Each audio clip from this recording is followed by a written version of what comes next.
Kumusta mga brad? Ngayon nga po 2026, isa sa mga motor na pinakahinihintay ng mga tao dito sa atin, wala iba kundi ang Honda Click 125 version 4 or yung Honda Vario version 4 doon sa Indonesia. Ayon kasi sa ating mga pinagkakatiwalaang source, ilang linggo na lang yung bibilangin natin, nandito na siya sa Pilipinas. Na masasabi nga po nating good news. Napakaganda kasi ng reputasyon ng Honda Click dito sa Pilipinas or yung Honda Click 125 nga po. Kaya panigurado pag nilabas na siya dito, marami talaga ang papaldo.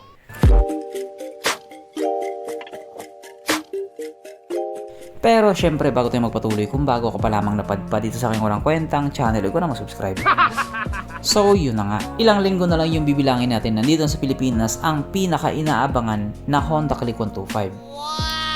Ito nga pong motor na ito, marami na rin talaga ang naghihintay. Kumbaga may pan-down or may pang-cash na sila, yung motor na lang talaga yung hinihintay. Sa kategory kasi ng 125, Honda Click po yung pinakamabenta. Sila yung number 1 scooter. Syempre dahil nga po yun sa napakaganda ng feedback niya. Karamihan nga po sa mga nakabili, satisfied. Kaya hindi nakapagtataka na highly recommended talaga nila itong motor na ito. Lahat kasi ng hinahanap nila, nasa kanya na. Kaya dahil dyan, pag-usapan na lang natin kung ano bang meron sa motor na ito at kung gaano nga ba talaga siya kaganda. So ito nga po ang Honda Click 125 version 4 na mayroong 124.8 cubic centimeter engine displacement, 4-stroke single cylinder, single overhead cam with 2 valves, naka-program fuel injected at ito po ay naka-liquid cooled.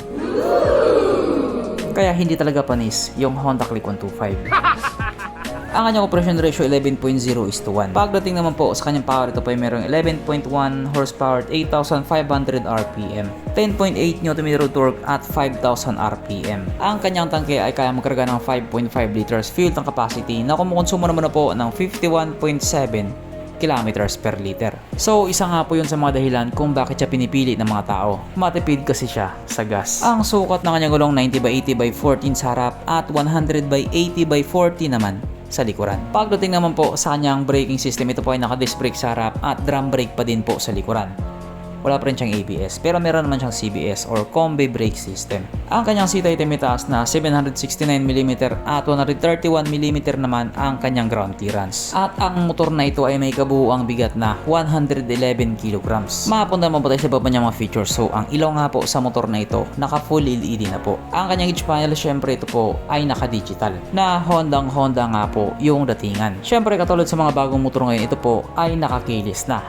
Pero may ibang variant po nakadisusi pa din. At syempre hindi nga din po mawawala sa motor na ito ang kanyang USB charging port. Na para kahit saan ka nga po magpunta, hindi ka na mangangamba na baka malobat yung cellphone mo kasi nga manonood ka pa ng Pornhub.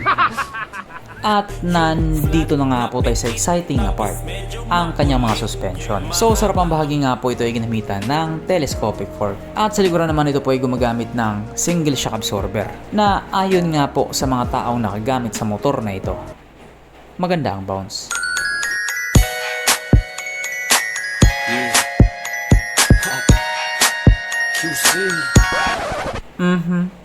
Panigurado. Wala na namang nalungkot. At dahil wala nga pong nalungkot, alamin na po natin kung present nga ba sa motor na ito yung tatlong pinaka-importanting features. So, una na nga po dito ang kanyang lagayan ng istalyon at good news mga brad. Meron siyang ganon. Meron siyang lagayan ng istalyon. Pangalawa, meron din po siyang sabitan ng pulutan. At oras na nga po para sa ating Red Horse check ang pinaka-importanting feature sa isang motor. At ayon nga po sa aking masusing pag-aanalisa, ang motor na ito ay kayang magkarga ng 2 kahong Red Horse.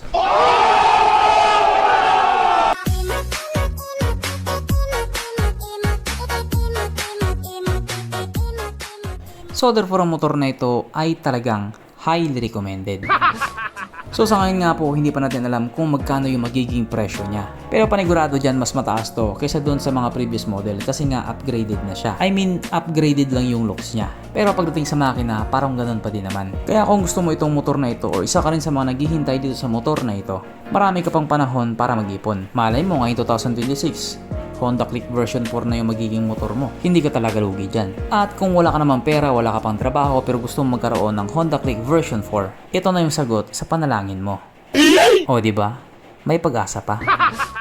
So hanggang dito na lang muna mga brad. Kung may gustong sabihin or gustong idagdag doon sa mga sinabi ko, mag-comment ka na lang sa baba. Okay, bye.